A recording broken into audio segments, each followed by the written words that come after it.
एक हुस्न की देवी से मुझे प्यार हुआ था, है प्यार हुआ। फिल्म स्टार रंगीला मरहूम के जो वालिद थे, मेरे जो दादा थे, वो एक मस्जिद इमाम थे। उसमें मतलब जिन्होंने गंडासा उठाया, सुल्तान राही साहब एक बहुत बड़े हमारे सीनियर, उनको लड़कियों वाला गेटअप करवा दिया। अरे जाहिर है बहन को साथ रखना बहुत मुश्किल काम था। तो उन्होंने मुझे कहा कि मुझे अब जब तुम लेके जाओगी तो मुझे तुमने व्हीलचेयर पर नहीं लेके जाना। व्हीलचेयर पर लेके जाते थे उनको। तो मैंने उनको कहा, मैं डैडी ये आप क्या कर रहे हैं, आप व्हीलचेयर पे आप, मैंने कहा कैसे लेके जाएंगे आपको। कहते हैं मुझे तुमने चला के लेके जाना है। वो हमें खुशियाँ बांटता है, हमने उसको मिलना है। अल्लाह आपको सब्र दें।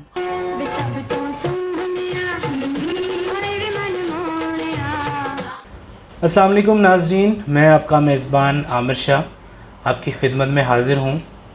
मेरे लिए बड़े ऑनर की बात है कि आज पाकिस्तान फ़िल्म इंडस्ट्री के एक ऐसे माया नाज आर्टिस्ट जिनको बहुत सारे लक़बों से याद किया जाता है, वो फिल्म एक्टर रहे, वो डायरेक्टर रहे, प्रोड्यूसर रहे, प्लेबैक सिंगर रहे और इसके साथ राइटर रहे। इतनी क्वालिटीज़ एक शख्स में होना बहुत बड़ी बात है। बहुत बड़े कॉमेडियन, बहुत बड़ा नाम। मुझे फ़राह साहिबा ने बहुत रिस्पेक्ट दी, उनकी साहबजादी हैं। आज कोशिश है कि उनको एक ऐसा ख़राज अक़ीदत पेश किया जाए जो वो डिज़र्व करते हैं। अकरम काका साहब मेरे बहुत अच्छे दोस्त हैं। उन्होंने फ़राह दीबा साहिबा से कहा और इन्होंने माशाल्लाह से बहुत कोऑपरेट किया, बहुत अच्छे से बातचीत की। Thank you so much madam कि आपने अपने कीमती वक्त में से मुझे वक्त दिया। बहुत मशकूर हूँ आपका। कैसी हैं आप? जी मैं ठीक ठाक। आपका बहुत बहुत शुक्रिया आमिर शाह साहब कि आपने मुझे मौका दिया। और आप के बारे में मैंने सुना हुआ था और मेरे पास वीडियोस भी यानी कि शेयर होती थी मेरी फ्रेंड्स की तरफ से, और मैंने कुछ आपकी देखी थी। लास्ट टाइम जो मैंने आपका जो देखा है वो फिल्म स्टार हमारी जो लेजेंड है मुमताज़ साहिबा, बहुत अच्छा माशाल्लाह। और जो है ना उनकी फैमिली वगैरह को हम यानी कि देख के बहुत खुश हुए हैं उनके बारे में। और आप एक बामकसद आपने चैनल बनाया हुआ है जी। लेकिन मुझे थोड़ा सा प्रॉब्लम है यूट्यूब, यानी कि जिन लोगों ने यूट्यूब से देखे ना, हमारे यानी कि अवेयरनेस यानी कि प्रोग्राम्स होते हैं, लोगों में यानी कि आगाही होती है। लेकिन मुझे थोड़ा सा आता है कि आप तो माशाल्लाह बहुत अच्छे तरीके से यानी कि चला रहे हैं जी। लेकिन कुछ ऐसे मैंने यानी कि इंटरव्यूज़ मैंने देखे हुए हैं, इसके अंदर लोगों ने अपनी रेटिंग के लिए, अपने बिज़नेस को आगे बढ़ाने के लिए यूट्यूब्स के ज़रिए से कि उन लोगों ने गलत जो है ना बताया हुआ लोगों के बारे में, उनको बदनाम किया हुआ। बहुत से ऐसी सेलिब्रिटीज़ हैं जिनके बारे में मुझे देखकर और यानी कि सुन के बहुत अफसोस होता है कि भाई जिन्होंने अपने मुल्क की इतनी खिदमत की हैं, जिन्होंने इतना टाइम दिया है फिल्म इंडस्ट्री को, मुल्क को, अपनी जो इनके प्रेजेंटेशन हुई है उनकी वजह से अपने मुल्क की पहचान हुई है, उनको यानी कि एक बहुत ही थर्ड क्लास लेवल पे लाकर उनके बारे में गलत जो है यानी कि रिपोर्टिंग की हुई है। तो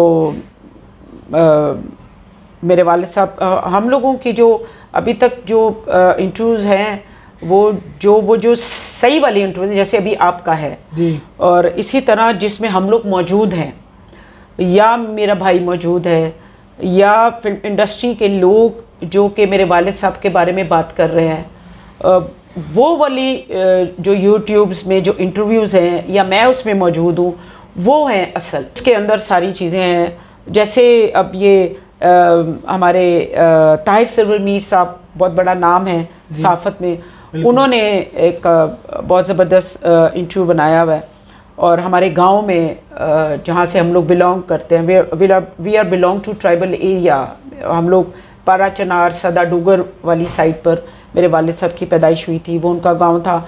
वहाँ जाकर उनके स्टाफ ने वहाँ जाके मेरे वालिद साहब जिस घर में पैदा हुए थे, जिस हुजरे में, वो घर बाकायदा उस उनके चैनल में यानी कि वो यूट्यूब में आया हुआ है। तो इसलिए मेरी रिक्वेस्ट है उन लोगों से कि रोज़ी रोटी कमाई जो होती है ना, वो अल्लाह ने लिखी हुई है। बेशक। लेकिन अगर आप उसको अपनी मर्जी से हासिल करना चाहेंगे ना तो उसमें बरकत नहीं है। अगर इंसान सोचता है कि मैं ये गलत अंदाज में लोगों के बारे में उनको बदनाम करके, चाहे कोई भी हो, उनके बारे में अपनी मर्ज़ी की रिपोर्टिंग करूँगा और उसमें वो कमाई, वो जिस तरह की वो कमाई होती है और वो जाके कैसे अपने बच्चों को खिलाते हैं, तो वो प्लीज़ उस चीज़ से परहेज़ करें और अल्लाह से डरें और जो सही है वो बताएं।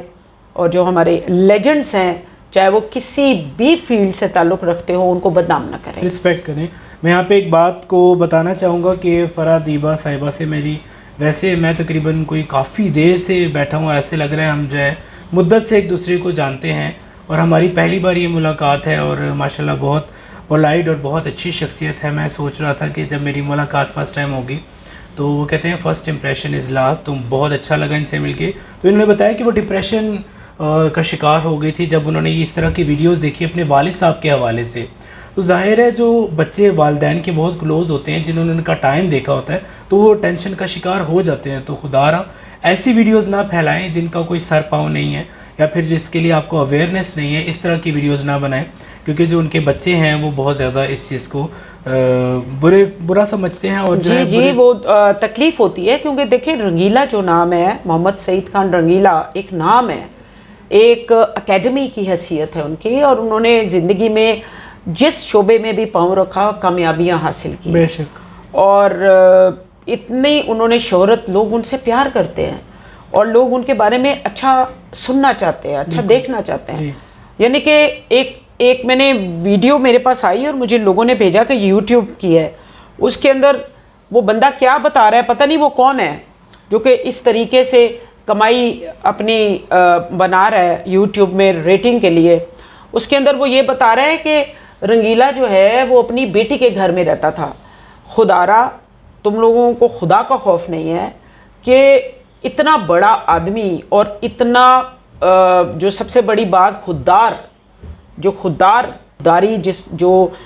कि अपने बलबूते पे जिसने अपना नाम बनाया हो, और जो 12 साल का बच्चा था रंगीला, उसने मेहनत की है और उसने मज़दूरियाँ भी की हैं, और मज़दूरियाँ करते करते उन्होंने क्या कुछ नहीं किया, मेहनत करके तो वो यहाँ तक पहुँचे और उसने पूरी दुनिया में नाम बनाया। और आप उनके मरने के बाद उनको खराज तहसीन पेश करें, लेकिन आप उनके मरने के बाद आप लोगों को और कोई ज़रिया कमाई का नज़र नहीं आता और आप इस तरह की शख्सियात के बारे में झूठी और इस किस्म के भोंडे किस्म के आप यानी कि रिपोर्टिंग करते हो। कोई थोड़ा सा एहसास करें कि उनके पीछे से फैमिलीज़ भी हैं और ये वो सारा वो एक मेहनती आदमी था। वो उन्होंने 4-5 घर बनाए अपनी, उनकी जो 3 बीवियां थीं और सब बीवियों के नाम उन्होंने घर किए हैं। अपनी किसी बीवी को भी उन्होंने सड़क पे नहीं छोड़ा, हक तलफी नहीं की। अपने बच्चों के नाम अपनी बीवियों के नाम उन्होंने घर किए हैं, कोठियाँ 4-5 उन्होंने बड़े बड़े उन्होंने बंगले बनाए। हत्ता कि उनकी जो बहन थी वो बेवा थी, उनको भी घर लेके दिया। तो वो किस तरीके की रिपोर्टिंग थी कि वो अपनी बेटी फ़रा दीबा के घर में रहते थे। तो अस्तगफार आप लोग पढ़ें, अस्तगफार पढ़ना चाहिए कि आपको अल्लाह का खौफ नहीं है। किस किस्म की झूठी रिपोर्टिंग आप लोग करते हैं कि आप लोग अल्लाह से भी नहीं डरते कि ये चीज़ें पलट कर आपकी फैमिली की तरफ आ सकती हैं। तो इन चीज़ों से परहेज़ करें।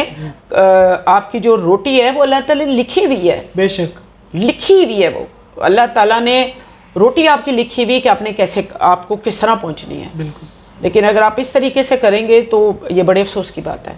फ़रा जी, अब हम ज़रा उनको एक खराज अकीदत पेश करते हैं, जो कि मेरे लिए ख़ुद बड़े ऑनर की बात है कि मैं आपसे बातचीत करके उनके हवाले से आपसे मालूमात हासिल करूँगा, क्योंकि मैंने उनके हवाले से डॉक्यूमेंट्री नहीं बनाई।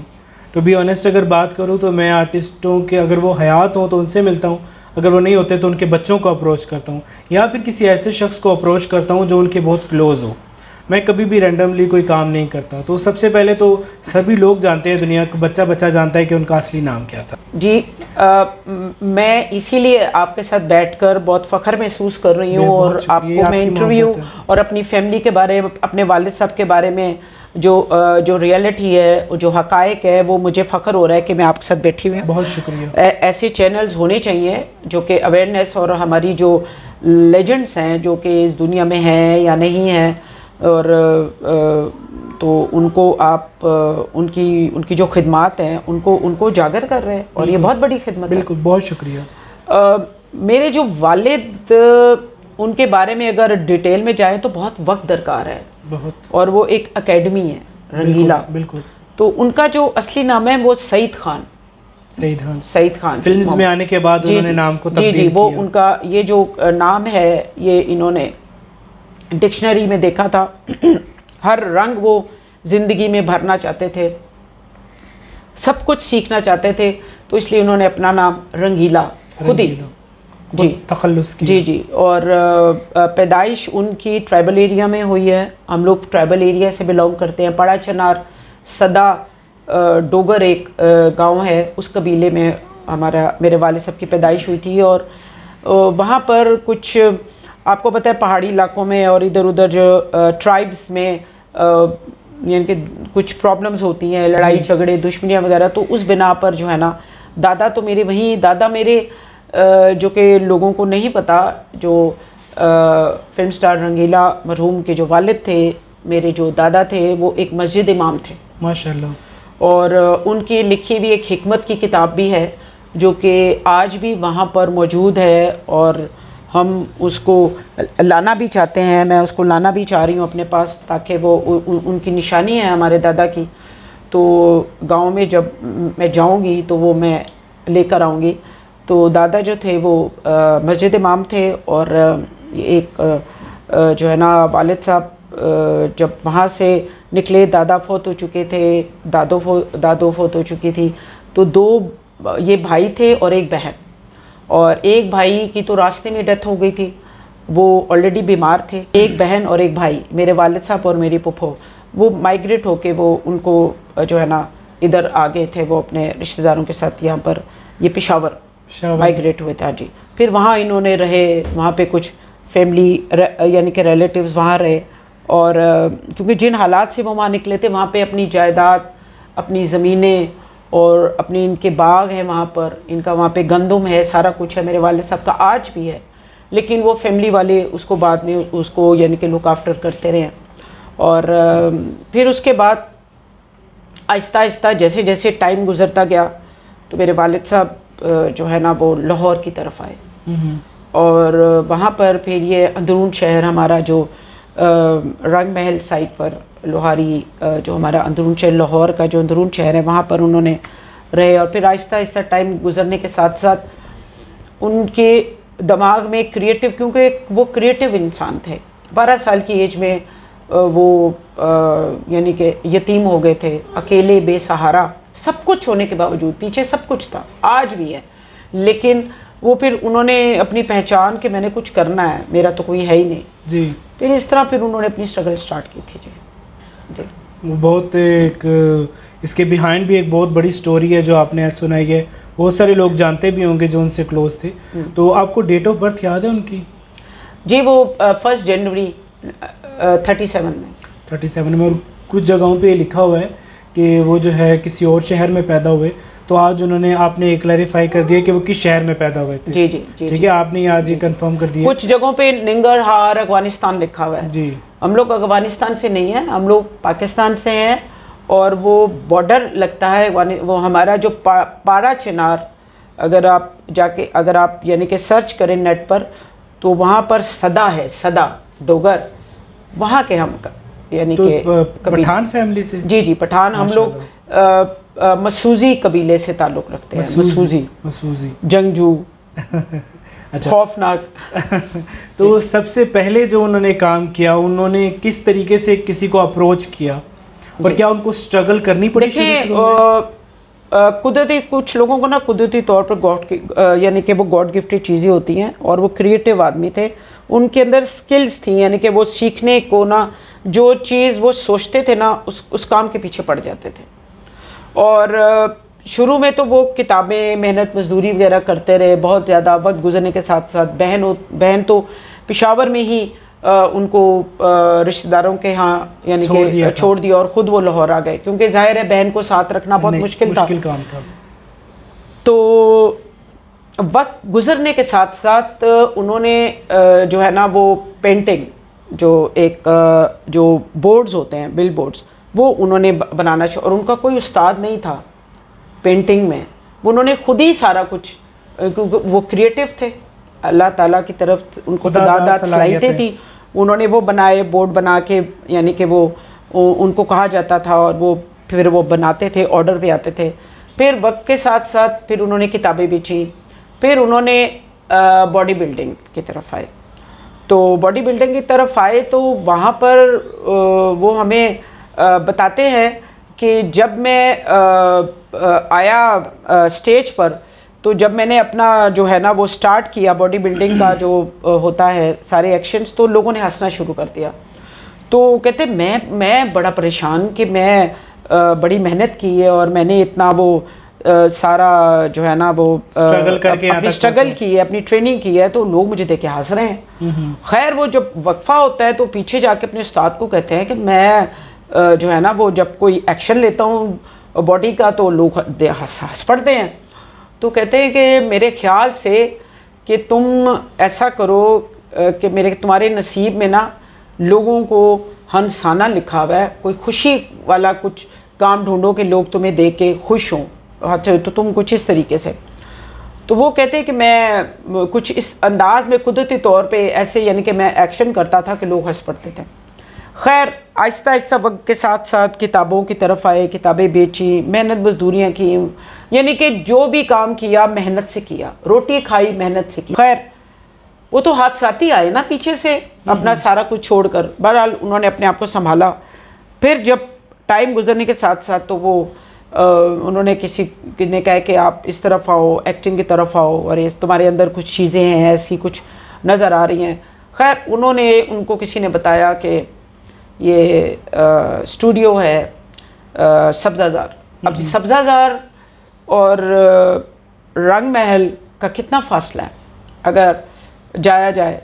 हाँ, अगर कन्वेंस पे हो तो बंदा थोड़ी देर में पहुंच जाता है। जी। उनके अंदर एक ऐसी चीज़ जागी कि मैंने कुछ करना। वो पैदल जाते थे। रंग महल से सब्ज़ाज़ार के करीब है स्टूडियो शाहनूर एवेन्यू स्टूडियो, जी बारी स्टूडियो। वो पैदल आते थे, उनको किसी ने बताया कि फ़लाँ जगह है। खैर वो वहाँ पैदल आते थे, डेली पैदल आना है कि मेरी किसी से मुलाकात हो जाए, मैं कुछ कर लूँ। तो फिर उनकी जो है वो मुलाकात होती है कि जो मूवीज़ बनाते हैं उनसे मुलाकात होती है, उनके पीछे पड़ जाते हैं कि जी आप मुझे काम दे दें। तो वो हंसते थे कि तुम्हें किसने काम देना है, तुम अपने आप को देखो, तो कैसे मैं तुम्हें फिर तुम आना। वो धुतकार देते थे।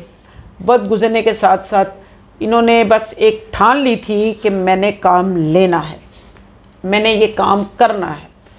आखिरकारी वो बताते हैं कि वो नमाज पढ़ रहे थे, जो प्रोड्यूसर थे, और वो जब उन्होंने नमाज ख़त्म की तो वो कहते हैं कि मैं लेफ़्ट साइड पे ना बैठा हुआ था यूं करके कि अब तो मुझे काम दे दें। तो वो नमाज से उठे हैं, उनको शायद यानी कि उन्होंने सोचा कि भाई ये बच्चा मेरे पीछे पड़ा ही हुआ है तो मैं इसको चांस दे दूं।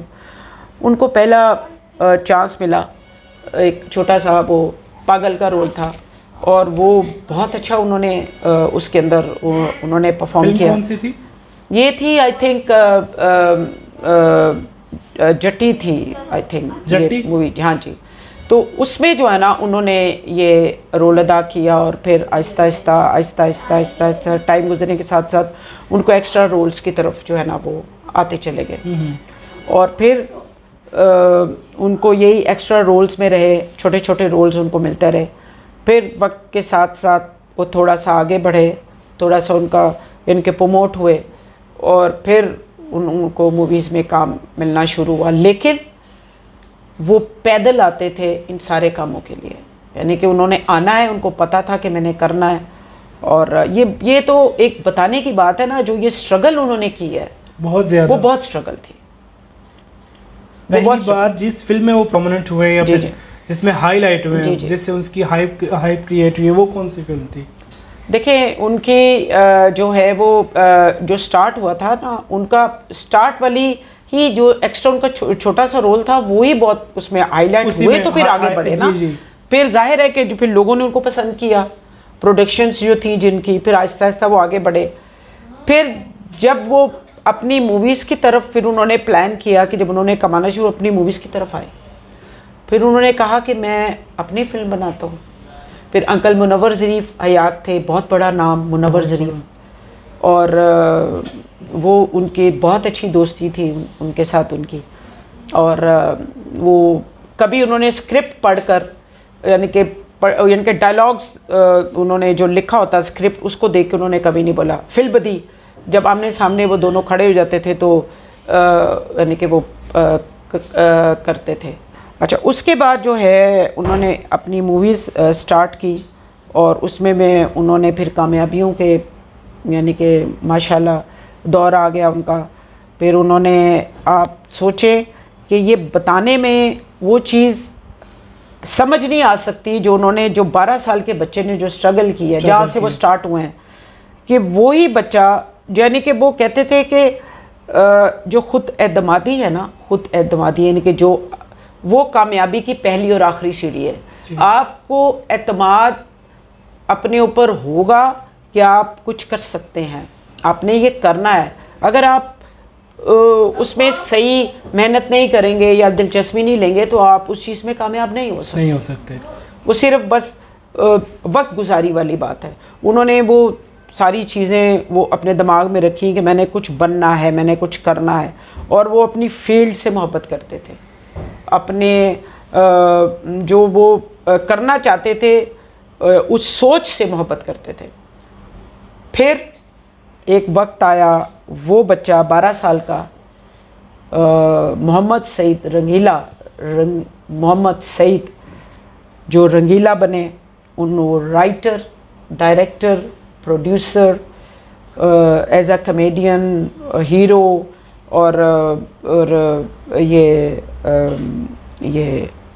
सिंगर, गाने आपने सुने हैं? जी, जी। गाने कितने ज़बरदस्त हैं उनके। निशो जी ने उनको कहा, हाँ सब जी, तो वो जी बिल्कुल। और उनके जो अपनी मूवीज़ के गाने सुपर हिट, सुपर डुपर, निशो के साथ हैं, आसिया साहिबा के साथ है, सारा जो है वो हर किस्म की उनके गाने बहुत, और उनके अपने गाए हुए गाने, गा मेरे मनवा, जो बड़ा अच्छा सॉन्ग था। हाँ, और फिर उन्होंने हानम जी को कहा, एक हुस्न की देवी से मुझे प्यार हुआ, बिल्कुल बड़ा अच्छा। यहाँ कदर क्या दिल की होगी, ये दुनिया है शीशा घरों की, और इस तरह के। और उनकी मूवी के ना सब्जेक्ट होते थे, यानी कि उनकी मूवी में कोई ना कोई मैसेज होता था, फैमिली मैसेज भी होता था, और कोई भी हर किस्म के इशू हैं उनकी मूवीज़ में। और यानी कि उसमें कॉमेडी भी है, यानी कि सीरियस भी उसमें एक, यानी कि बहुत सारी वो होता है उनके यानी कि सब्जेक्ट्स में। तो वो उन्होंने इतने टाइटल हासिल किए, जिस शोबे में भी कदम रखा उन्होंने कामयाबी हासिल की। अच्छा, जो सबसे बड़ी बात थी ना, कि ज़िंदगी में हर एक इंसान की ज़िंदगी में उतार चढ़ाव होता है जी, ये आप समझते हैं। अब वो उनके अंदर जो सबसे बड़ी बात थी ना, जो कि लोगों में नहीं नज़र आती मुझे, और आजकल तो बिल्कुल भी नहीं, यानी कि वो जो मायूसी होती है, वो हर बंदा छोटी छोटी बात पर मायूस हो जाता है। बिल्कुल ऐसे ही है। मैंने अपने वालिद को देखा, मैंने अपने वालिद को जाना, मुझे बहुत मौका मिला अपने वालिद साहब के साथ टाइम गुजारने का, उनको पढ़ने का, उनको स्टडी करने का, कि हम हैं क्या। वो हमें कहते थे कि हम अशरफुल मखलूक़ात हैं, हमें अल्लाह ताला ने दिमाग सोचने के लिए, हमें सोच समझ वगैरह मुकम्मल हमें इंसान बना दिया है, अब हम पर डिपेंड करता है हमने करना क्या। ठीक है।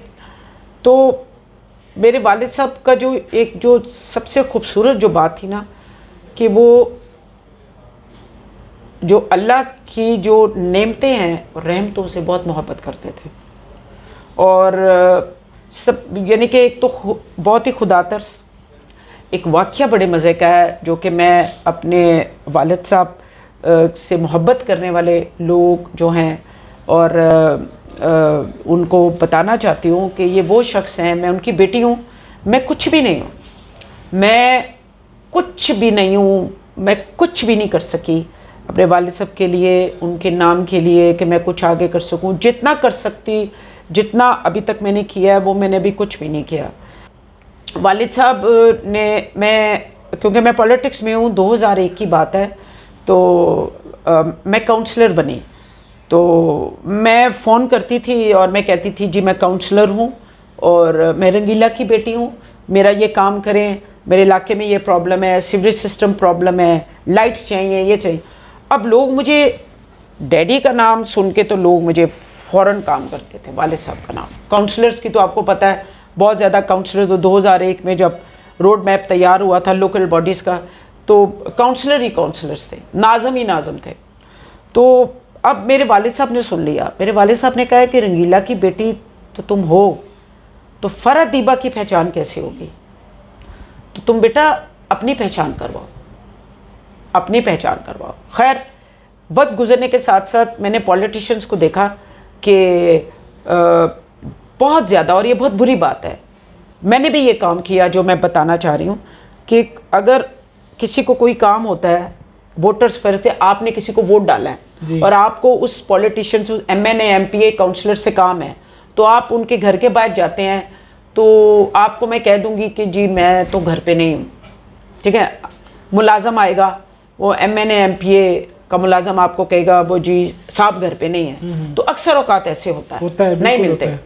अच्छा, मैंने ये सीख लिया क्योंकि ये मेरी बुनियाद थी 2001 पॉलिटिक्स, मैंने ये सीख लिया, मैंने ये सीख लिया। तो मैं एक दिन घर आई, तो मैं थकी हुई थी, मेरे वालिद साहब घर पे थे, तो मुझे कोई मिलने आया, तो मैंने मुलाजिम को कह दिया कि मैं घर पे नहीं हूँ, उसको बता दूँ।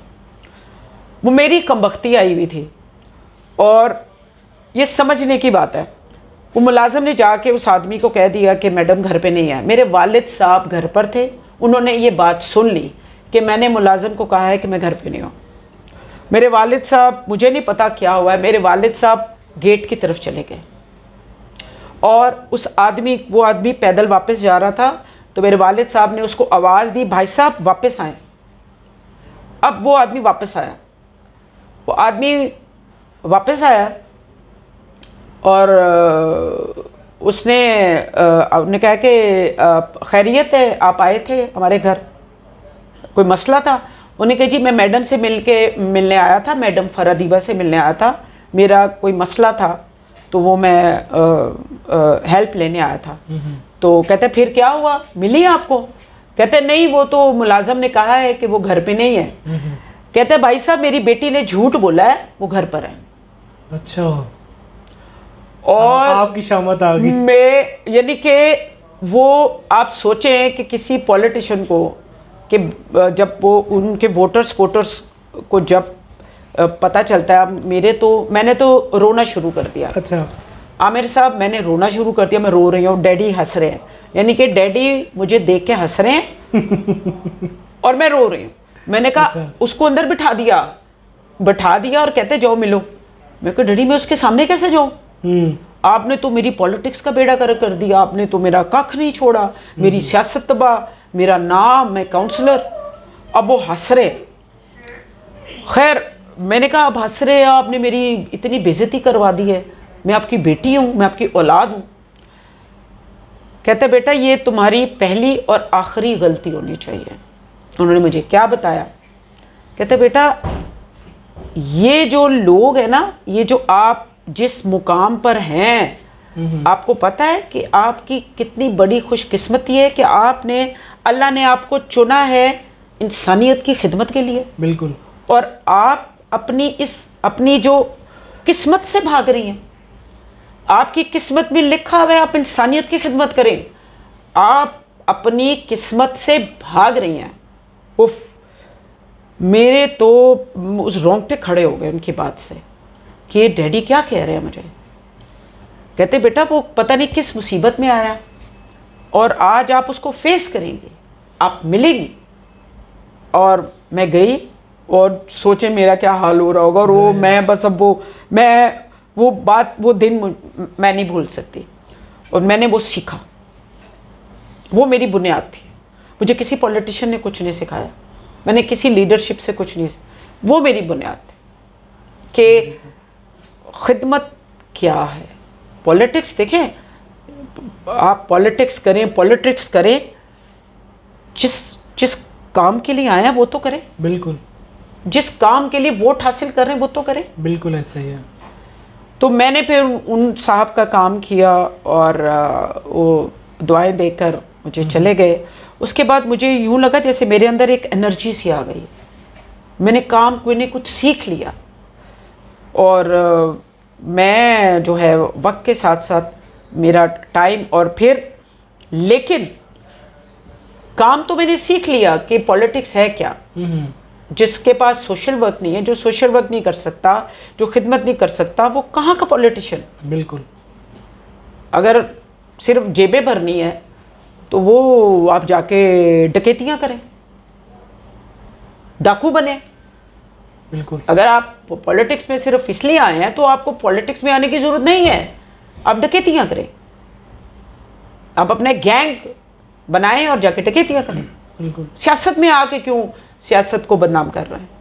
खिदमत करें, इंसानियत की खिदमत करें, मुल्क के लिए आए, खित्ते के लिए आए, अपने जो आपका जो पाकिस्तान है, आपके जो नेशनल इश्यूज़ हैं, अपने मुल्क को तरक्की की तरफ लेके जाएं।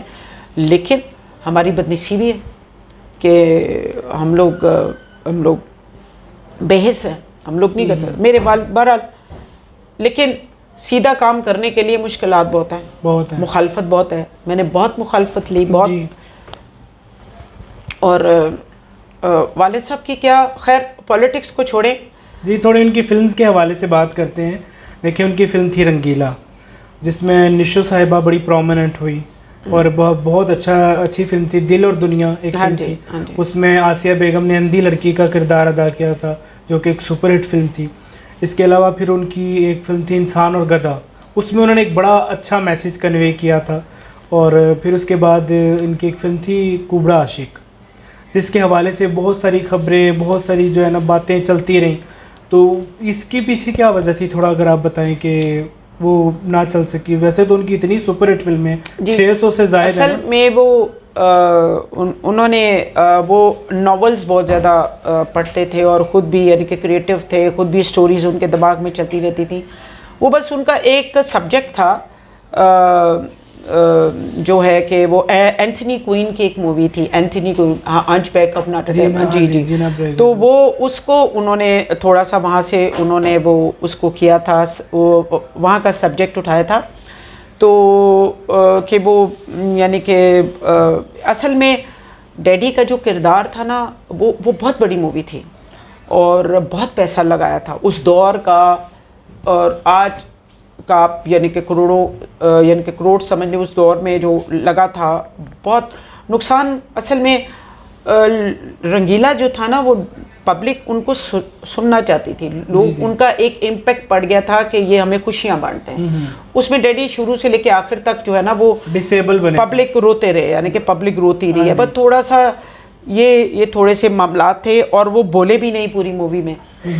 तो और ये थोड़ा सा चीज़ें थी, लेकिन वो सब्जेक्ट बहुत ज़बरदस्त था। निशो थी उसमें, औरंगज़ेब साहब थे और बहुत बड़ी मूवी थी। वो ड्रेसेस और ये सारा जंगल ड्रेसेस थे और वो बहुत बड़े सेट थे और उसके गाने, कुबड़ा आशिक के गाने बहुत ज़बरदस्त थे और हर चीज़ बहुत ज़बरदस्त थी। लेकिन किस्मत की बात है, देखें वो किस्मत में नहीं था उस मूवी का कामयाब होना। और इसके अलावा जैसे वो इंसान और गधा, बहुत बड़ा सब्जेक्ट।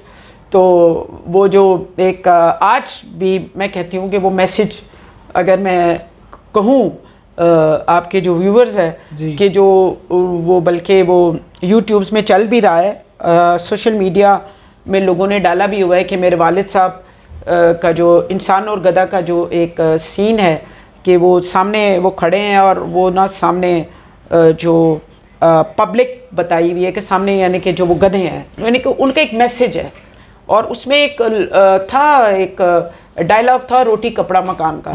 लेकिन वो जुल्फ़कार अली भुट्टो साहब के ज़माने की मूवी है, तो उन्होंने फिर थोड़ा सा मेरे वालिद साहब को बुलाया कि आप मूवी चलाएं, लेकिन ये वाला डायलॉग निकाल दें। तो वो जो रोटी कपड़ा और मकान वाला जो डायलॉग था वो उस यानी कि मूवी से निकाला था, वो भी डायलॉग का हिस्सा था, वो भी डायलॉग्स में था। तो वो बताते हैं कि मैं तुम लोगों को सब कुछ दूंगा, आप लोगों को बताऊंगा कि क्या खिदमत होती है, आप लोग आएँ मेरी तरफ आएँ। तो वो सब जो डोंकीज़ हैं ना वो बोलते हैं अपनी आवाज़ में। तो वो असल में वो एक मैसेज है कि पब्लिक अवेयरनेस है कि आप जाग जाए। आप लोग वोट किसको डाल रहे हैं, वोट आपने डालना किसको है। आपने कीमे वाले नान के ऊपर वोट नहीं डालना, आपने बिरयानी की प्लेट खा के वोट नहीं डालना। आप देखें कि शख्सियत कौन है कौन, जिसको आपने वोट डालना है। तो ये बहुत बड़ा सब्जेक्ट था, बहुत बड़ा। अच्छा, यहाँ पे एक जिक्र करूँगा, थोड़ा सा फ़नी जो है इंटरव्यू है, तो इसको मैं ये चाहूँगा कि एक फिल्म थी औरत राज जी, आपको याद होगी। हाँ जी। उसमें मतलब जिन्होंने गंडासा उठाया सुल्तान राही साहब, एक बहुत बड़े हमारे सीनियर, उनको लड़कियों वाला गेटअप करवा दिया। असल में बाल साहब के दिमाग में चीज़ें आती यानी कि क्रिएटिविटी जब भी उनके उस पर होती है तो वो उनके दिमाग में आया कि भाई वो सब्जेक्ट था कि औरतों के ऊपर ना मर्द बहुत जिनके जुल्म कर रहे हैं जी। जो कि सुल्तान राही वगैरह सारे जुल्म हो रहा है। तो वो एकदम से क्या होता है कि औरतें जो है ना रो रही होती हैं और दुआएं मांग रही होती हैं, तो एकदम से जो है ना दुआएं कबूल हो जाती हैं उनकी। तो वो एकदम से ना वो कहते हैं कि यानी कि बम फटता है और ब्लास्ट होता है, और जो उस ब्लास्ट से क्या होता है, रिजल्ट्स क्या होते हैं कि जो मर्द है ना वो औरतें बन जाती हैं और औरतें मर्द बन जाते हैं। तो वो फिर वो जो मूवी है वो फिर बहुत ही मजे की कि सुल्तान राही जैसे और वहीद मुराद साहब हमारे चॉकलेट हीरो वो सब औरतें बनी हुई हैं और वो यानी कि डांस वगैरह हो रहे हैं। तो वो ये यानी कि डिफरेंट किस्म का यानी कि बहुत डिफरेंट कॉन्सेप्ट था, बहुत ज्यादा डिफरेंट कॉन्सेप्ट। जी। ये क्या हो गया? मैं सुल्तान राही से हायरा बानो कैसे बन गया? अब मेरी इंसना का क्या बनेगा जिनमें मैं बाकायदगी से मर्द था। और इसके अलावा उनका एक उनके ऊपर सॉन्ग भी था, जरका फिल्म का एक बड़ा पॉपुलर सॉन्ग था, रक्स जंजीर पहन के, वो उन्होंने फीमेल गेटअप में किया था। कभी उन्होंने उस चीज़ का अपना एक्सपीरियंस शेयर किया कि जब वो फीमेल गेटअप करते थे उनके एक्सप्रेशंस बड़े कमाल के होते थे। तो इस हवाले से कभी उन्होंने आपसे कोई जिक्र किया? असल में ना वो कोई भी सीन करते थे ना तो वो हकीकत में रहते थे, यानी कि जो एक रियलिटी और यानी कि बहुत ही रियलिस्टिक इंसान थे। तो उनकी अदाकारी में भी रियलिटी होती थी, वो एक बाकायदा उसमें यानी कि वो गुम हो जाते थे कि अगर वो उन्होंने कोई भी सब्जेक्ट है उसके ऊपर उनका कोई भी गेटअप है उस पर उन्होंने कामयाबी कैसे हासिल की, वो एक बहुत बड़ी बात होती है। उनका जो है मुनव्वर ज़रीफ साहब के साथ एज ए कॉमेडियन बहुत साथ रहा, बहुत जल्दी चले। अंकल मुनव्वर ज़रीफ के साथ हमारी फैमिली फ्रेंडशिप थी और बहुत फैमिली यानी कि मेरी वालदा और उनकी मिसेज और अंकल मुनव्वर ज़रीफ, मेरे वालिद, ये लोग इकट्ठे लंदन भी गए, दोनों फैमिलीज़ वहाँ पर शूटिंग हुई थी रंगीला मूवी की और वहाँ पे इकट्ठे सब वहाँ पे, तो बहुत प्यार था। और अंकल मुनव्वर ज़रीफ गाए बगाए इनको बहुत एडवाइस करते थे क्योंकि ये बिज़नेस माइंड नहीं था इनका, बस इनका एक जो इन्होंने एक प्लान किया था कि मैंने वो अपनी फील्ड में गुम रहते थे। हमारे साथ उनका टाइम बहुत कम होता था, यानी कि वो अपनी फील्ड में ही रहते थे और मदर को ही हमने ज़्यादा देखा या हमें यानी कि जो सर्वेंट्स होते थे उन्होंने हमें संभाला, जो हेल्पर होते थे घर में या हम लोग वालिद साहब, हाँ वालिद साहब के पास जब भी टाइम होता था बहुत अच्छी बात करते थे हमारे साथ कि, और हमें डांट पिटती थी, हम उनके साथ बैठ के ना टीवी नहीं देख सकते थे, हालांकि वो स्क्रीन के आदमी थे, फिल्मी दुनिया के आदमी थे, लेकिन हमें डर लगता था हम उनके साथ बैठकर, बिल्कुल साथ बैठकर या हम उनके साथ बैठकर कोई मूवी नहीं देख सकते थे, नहीं देख। और वो जब घर आते थे ना तो वो उस ज़माने में बड़े बड़े डेक होते थे, स्टीरियोज़। तो हम लोग स्कूल या कॉलेजेस में होते थे तो वो आके ना अगर हमारे कमरे में डेक की आवाज़ ऊंची है तो जब घर आते थे ना तो हमारे रूम्स की तरफ वो इनके चक्कर लो हमारे ना देखते थे कि जिस कमरे से गानों की ऊंची आवाज़ आ रही है उसकी वो डेक की ना लीड जो तार है ना निकाल के ले जाते थे। अब वो अपने ना वो तकिए के नीचे अपने पिलो के नीचे रख के ना सो जाते थे, और हम लोग सारे बच्चे ना चुपके चुपके देखते थे कि इनके वो हुर्राटों की आवाज़ आएगी तो हम वो निकाल लेंगे। अच्छा, फिर वो हमें कहते थे कि बेटा सिनेमा घरों में ऊंची आवाज़ होती है, ये घर है, इसलिए इसको सिर्फ सुनो अपने हद तक, ये सिनेमा में जाओ वहाँ पर सुनो जो आपने ऊंची आवाज़ में सुना है जी। हर चीज़ का एक जगह को उनको पता होता था, लेकिन उनको टाइम नहीं होता था। लेकिन वो हमें कहते थे कि बेटा आप लोग रात को सोने से पहले ये सोचो कि आपने सुबह उठ के करना क्या है, कि आप दुनिया में क्यों आए हो, क्या करने आए हो, करना क्या है आपने, आपके एम्स क्या है, आप करना क्या चाहते हो।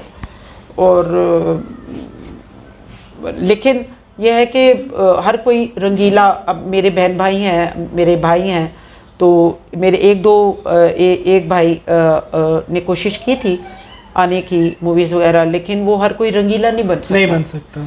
और लेकिन मेरे वालिद साहब को ना सिफारिश से सख्त चिढ़ थी, क्योंकि वो एक मेहनत से वो इंसान बना था, मुकाम बनाना चाहते थे, तो वो अपने बच्चों की सिफारिश नहीं करते, उनको सख्त चिढ़ थी सिफारिश करना। जैसे वो मुझे कहते थे कि तुम अपना नाम बनाओ, तुम हर जगह कहती हो कि रंगीला, मैं रंगीले की बेटी हूँ, तो तुम अपना नाम बनाओ। फिर ये काउंसलर 2001 की बात है, उस वक्त से फिर मैंने अपनी जद्दोजहद वगैरह जो है अपना काम, एक मुकाम बनाने जी, मैं फिर कोशिश पंजाब की सदर भी बनी हूँ, और फिर मैं MPA भी बनी हूँ, काउंसलर का इलेक्शन भी लड़ा पंजाब, इधर जो है वो अभी भी पंजाब की प्रेसिडेंट हूँ मैं, सोशल वेलफेयर एंड कल्चर की, और एक हॉस्पिटल में मैं डायरेक्टर हूँ। अल्लाह ने इज़्ज़त दी हुई है, अपने हद तक, अपने एंड तक इंसान को कुछ ना कुछ करते रहना चाहिए।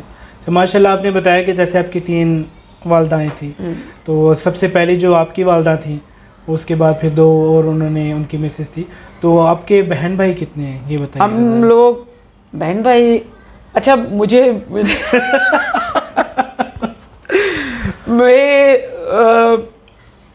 मैं काउंट कर लूँ? जी जी। हम 3 मदर्स हैं हमारी, जी। मैं फर्स्ट मदर से हूँ, तो असल में एकदम से ना हम लोग 13-14 यानी कि दो हमारे, यानी कि जो 2 की तो यानी कि डेथ हो गई, तो हम लोग 11 बहन भाई हैं जी। 13 थे, 2 की जी, हम लोग 11 बहन भाई हैं जी। अल्लाह बाकियों को तो ज़िंदगी और दे। सब बच्चे आपस में जो है ना हम लोग मिलते हैं, हम लोग अपनी अपनी लाइफ में बहुत बिजी हैं, लेकिन जब भी कभी फ़ोन पे बात हो या मुलाकात, दूसरे स्टेप ब्रदर्स और सिस्टर्स की बात कर रही हूँ, तो हमारा बड़े अच्छे माहौल में एक दूसरे से यानी कि बातचीत होती है, और सब अपनी अपनी फील्ड में।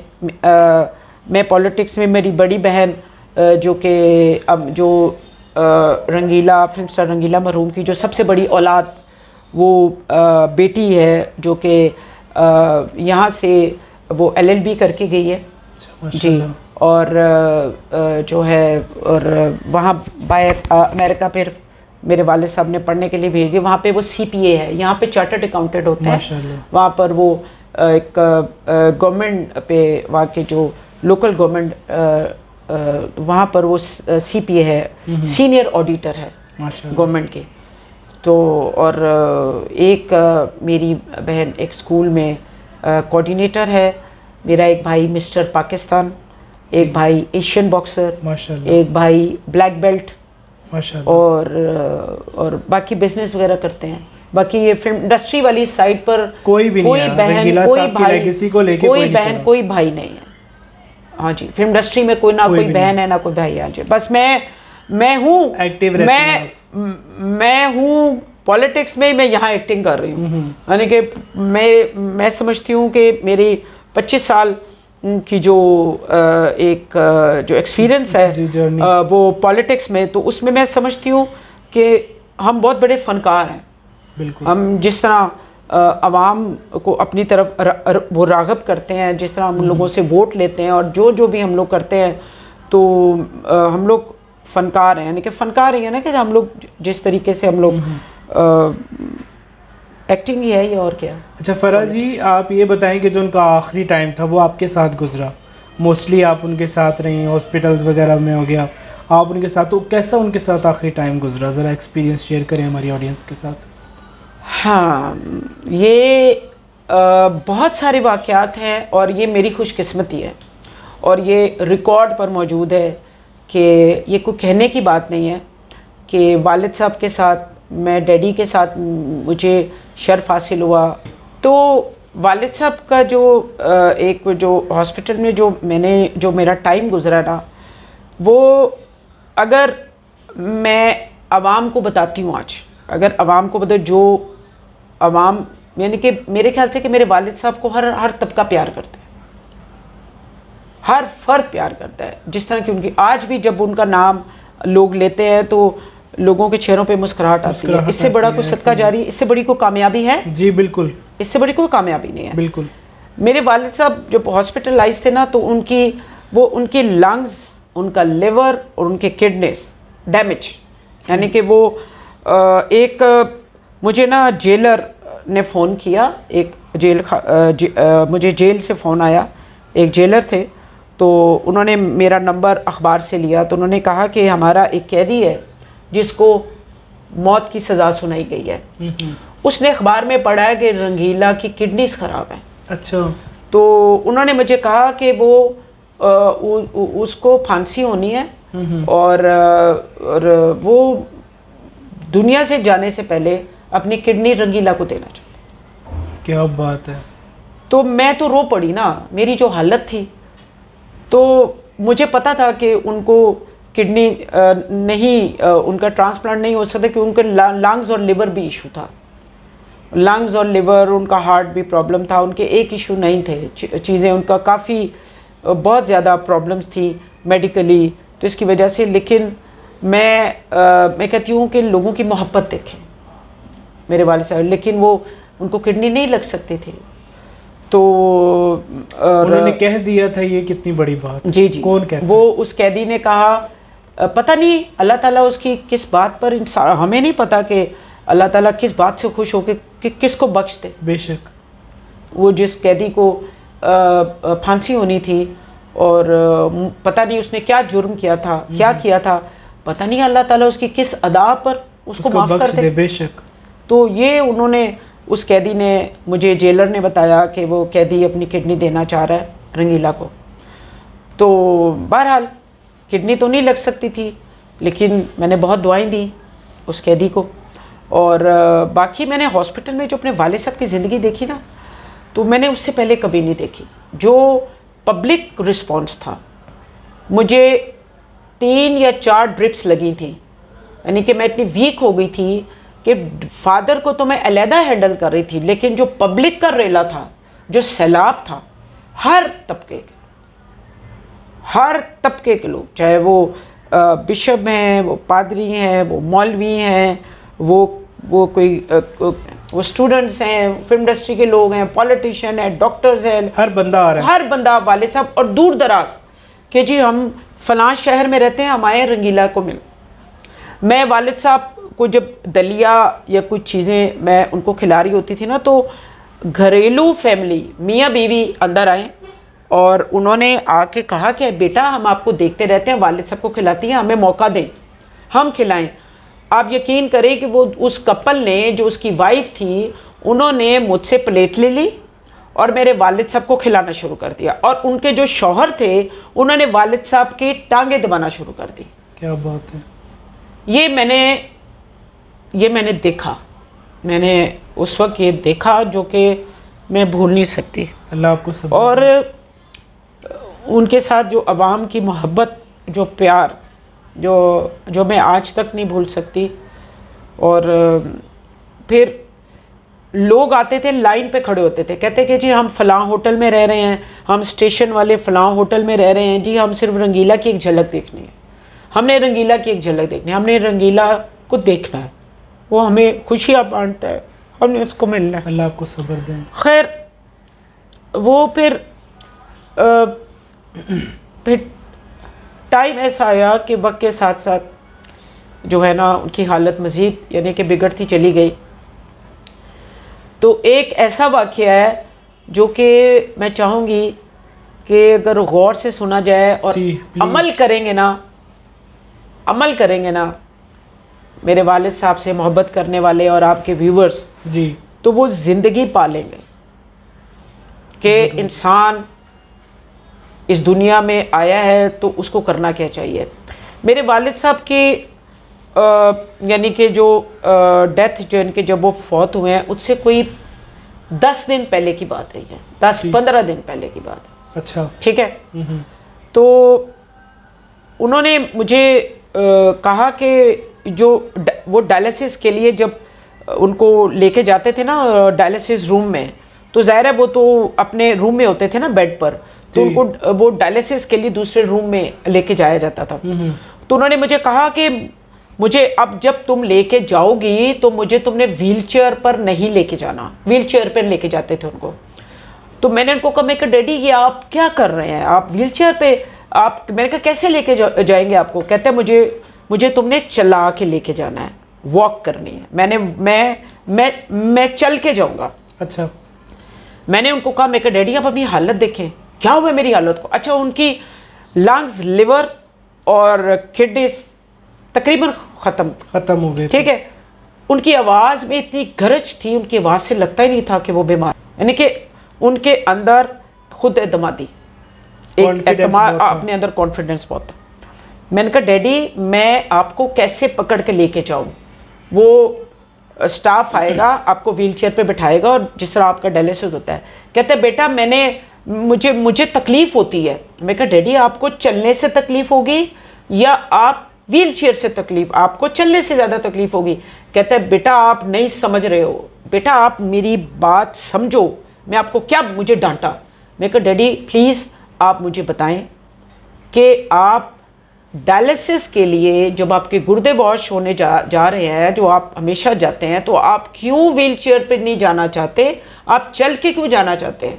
तो आपको पता है आमिर साहब, मेरे वाले साहब ने मुझे क्या कहा कि बेटा हॉस्पिटल में जब मैं बाहर निकलता हूँ व्हीलचेयर पे, तो बाहर मरीज़ों के लवाहकीन बैठे होते हैं स्टूल्स के ऊपर, और पता नहीं वो किन किन परेशानियों में, किन दुखों में बैठे हुए हैं। जो दूसरे मरीज़ हैं उनके रिश्तेदार बाहर मुझे मिलते हैं और वो मुझे देखते हैं और परेशान होते हैं। तो मैं कहा डैडी फिर।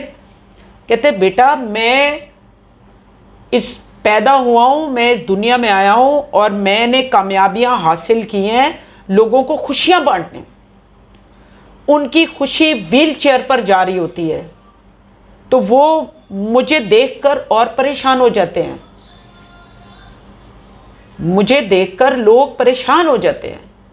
तो मुझे आप मुझे उनकी खुशी, मैं उनकी खुशी हूँ, मैं मतलब उनको अपने ऊपर तकलीफ, यानी कि वो उनकी ज़िंदगी के आखिरी दिन थे जी, उनकी ज़िंदगी के आखिरी दिन थे जी, और वो उस वक्त भी अपनी जॉब पर थे, जो उनका काम था उस पर थे, जो उनका मिशन एक स्टार्ट हुआ था, वो मिशन उन्होंने एंड तक रहे। अपने इस दुनिया से जाने के नज़दीक होते, उनकी हालत बहुत ख़राब थी, लेकिन उन्होंने उस मिशन को नहीं छोड़ा, इंसानियत की खिदमत।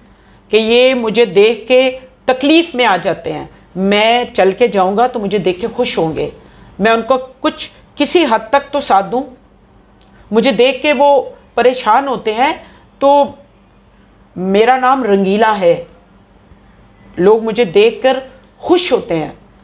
बेचारे ये वो इंसान थे कि वो मरने से पहले भी अपनी जो है वो अपनी आवाम को खुश रखना चाहते थे, अल्लाह की मखलूक को खुश रखना चाहते थे। वो उनके लंग्स, लिवर और उनकी किडनीज ख़त्म हो चुके थे। जिस टाइम पे उन इंसान को अपनी होश नहीं होती, उस वक्त भी किसी दूसरे की खुशी का सोचना, तो आप ईमानदारी से जब भी कोई आपने काम करना है या आपकी फील्ड है या आपका एम है, उससे मोहब्बत करें और इज़्ज़त भी बनाएंगे, इज़्ज़त भी कमाएंगे, कामयाबी भी हासिल करेंगे और अल्लाह भी खुश होगा। बेशक। अब शमशानी कब्रिस्तान लाहौर में वो दफन है। जी जी, तो ये इधर ये जौहर कब्रिस्तान है। हाँ जी जी, जौहर टाउन। क्या डेट थी, 2000 कौन सा साल था जब फोत हुए रंगीला साहब? ये इनका जो है ये 24 मई में, 24 हाँ जी 24 मई 2005। 2005 बहुत बड़ा एक पाकिस्तान फिल्म इंडस्ट्री का लॉस है जी। मैं आपको बताता चलूँ कि सन 2006 में इन्होंने रंगीला फाउंडेशन भी बनाया था, जहाँ पर बहुत सारी शख्सियात को जो शोबिस के थे उनके अलावा और भी बहुत सारी शख्सियात को इन्होंने खराज अकीदत पेश किया। उस हवाले से फराजी प्लीज़ कुछ बताइए। जी इसमें मैं ये बताना चाहूँगी कि मेरे वालिद साहब जब हयात थे तो मैंने उनसे पूछा कि वालिद, मैंने उनको कहा कि आपने दुनिया में सब कुछ देख लिया, पूरी दुनिया भी देख लिया, आपने हर जगह गए, कोई मुल्क नहीं छोड़ा और आपने कामयाबियाँ हासिल की हैं। मैंने कहा डैडी आपकी और कोई ख्वाहिश, आप कुछ और करना चाहते हैं? उन्होंने कहा बेटा मैंने क्या करना है, मैंने अपने मिशन को कामयाब किया और ये हाँ मेरा एक ख्वाहिश है कि मेरे नाम का कोई अदारा हो और मेरे बारे में लोग जानें, लोग आने वाली जो नस्लें हैं, जो मायूस लोग हैं वो मुझे पढ़ें और मायूसी से बचें कि कामयाबी किसे कहते हैं जी। और उन्होंने मेरे नाम का कोई अदारा हो, तो वो उनकी सोच थी मेरे वालिद साहब की। तो मैंने 2006 में रंगीला वेलफेयर फाउंडेशन मैंने रजिस्टर करवाया था। तो उसमें मैंने रंगीला मेमोरियल अवार्ड और लेजेंडरी अवार्ड और रंगीला की यादें के नाम से मैंने प्रोग्राम्स उसमें करवाए थे। फिल्म इंडस्ट्री के लिए, हमारा जो सहाफ़त की दुनिया है उन लोगों के लिए, उनकी प्रमोशन के लिए उनको ट्रिब्यूट्स दिए हैं। फिर मैंने हेल्थ के ऊपर बहुत काम किया है, रंगीला फाउंडेशन। मैंने जो स्टूडियोज़ हैं वहाँ पे मैं मेडिकल कैंप्स वहाँ पे मैंने बहुत लगाए हैं। फिर जो डिज़ास्टर को भी आया है पाकिस्तान में, 2010 में डिज़ास्टर आया, उसमें मैंने जो है ना मैंने जनूबी पंजाब और KPK वाली साइड पर मैंने काम किया। और लेकिन और इसके अलावा मैंने जो यूथ है उनके लिए मैंने काम किया। मैंने अपनी पाक फ़ौज, और ये रिकॉर्ड पर मौजूद है, और पाक फ़ौज और जो है वो हमारी जो पुलिस डिपार्टमेंट है, हमारी जो फोर्सेस हैं, उनके लिए मैंने ट्रिब्यूट मुझे बहुत बड़ी मेरे लिए इज़्ज़त अफसाई है कि उसमें ISPR ने मेरी हेल्प की। माशाल्लाह। DG ISPR ने, उस वक्त के DG ISPR ने मेरी हेल्प की थी और मुझे उन्होंने oblige किया था। मैंने कहा कि मैं अपनी ये पाक फ़ौज के लिए करना चाह रही हूँ, ट्रिब्यूट करना चाह रही हूँ। तो मैंने बहुत यानी कि उनके लिए प्रोग्राम करवाया था। और इसके अलावा जो है वो जो हमारी जो पुलिस डिपार्टमेंट है उनके लिए भी मैंने करवाया था इकट्ठा।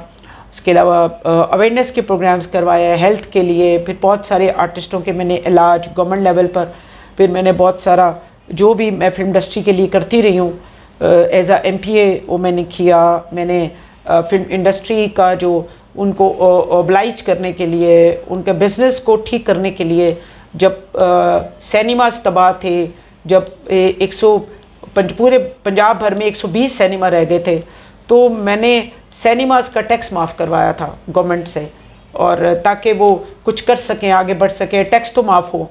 बिल्कुल जी। तो मैंने पाकिस्तानी सिनेमास जो पंजाब भर में थे वो मैंने उनका टैक्स माफ़ करवाया था। और इसके अलावा जितना जो मुझसे हो सकता है, रंगीला फाउंडेशन दुबई तक मैंने रंगीला की यादें, फिल्म इंडस्ट्री के जो हमारे लेजेंड्स हैं, अंकल नदीम, अंकल मुस्तफ़ा कुरैशी, आरिफ लोहार भाई, और बहुत सारे, अंकल इमानुल्लाह हमारे मरहूम, वो इस लेवल के लोग सब मेरे साथ गए और उनको मैं लेके गई। और फिल्म स्टार यानी कि सना भी थी, अज़हर रंगीला जो मेरे वालिद साहब के शागिर्द हैं, अज़हर रंगीला वाले साहब के, इनके सारे ये सब लोग गए वहाँ पे। मैंने रंगीला की यादें मैंने प्रोग्राम रखा और सारे आर्टिस्ट माशाल्लाह बहुत मेरे वालिद साहब की इज़्ज़त, उन्होंने बहुत यानी कि वालिद साहब का एहतराम करते हैं, बहुत प्यार करते हैं, और उन सब ने मेरे साथ मिलकर वहाँ पर जो है ना रंगीला की यादें मेरे वालिद साहब को ट्रिब्यूट दिया। और जो भी डिज़ास्टर आया हमने कोशिश की, लेकिन बीच में कुछ ऐसा मामलात आ गए, पॉलिटिकली कुछ चीज़ें ऐसी हो गई जिसकी वजह से आपको बंद करना पड़ा, रुकावट हुई, और कुछ उसको मज़ीद आगे ले जाने की में मुझे रुकावटें हुई, और उसको इंशाल्लाह दोबारा से मैं स्टार्ट करूँगी। वो मेरे वालिद साहब की ख्वाहिश थी। वालिद साहब ने मुझे हॉस्पिटल में बोला, और मैं रंगीला नेशनल आर्ट एकेडमी भी बनाने की मेरी ख्वाहिश थी। मेरे वालिद साहब के नाम की किताब बनाने की भी मेरी ख्वाहिश है, उनकी ज़िंदगी के ऊपर, उनकी कामयाबियों के ऊपर, उनकी मोहब्बतें, पब्लिक के साथ जो उनकी मोहब्बतें हैं, उनके जो वाक़यात हैं, उसके ऊपर जो है ना मैंने किताब के बारे में भी सोचा हुआ है। और दुआ करें कि मैं कुछ इंशाल्लाह कर लूँ। मेरी नेक दुआएं आपके साथ हैं। और अब इजाज़त लेने से पहले आपको ये बात बता दूं कि फ़रा जी का एक अपना यूट्यूब चैनल है जिस पे वो अब वर्क करेंगी, और रंगीला साहब जो कि उनके वालिद मरहूम अल्लाह ताला उनको जवार रहमत में जगह दे, उनके हवाले से ये एपिसोड्स बनाएंगी और इंशाल्लाह ताला आपको जल्दी इनके यूट्यूब चैनल पे वो देखने को मिलेगी।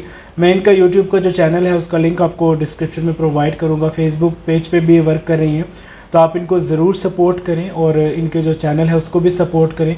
आपसे बहुत इजाज़त चाहूँगा। रंगीला साहब एक ऐसी पर्सनैलिटी हैं जिनके हवाले से हम घंटा बात कर सकते हैं, 2 घंटे जब तक चाहें बात कर सकते हैं। हमारी गुफ्तगू कभी भी ख़त्म नहीं होगी।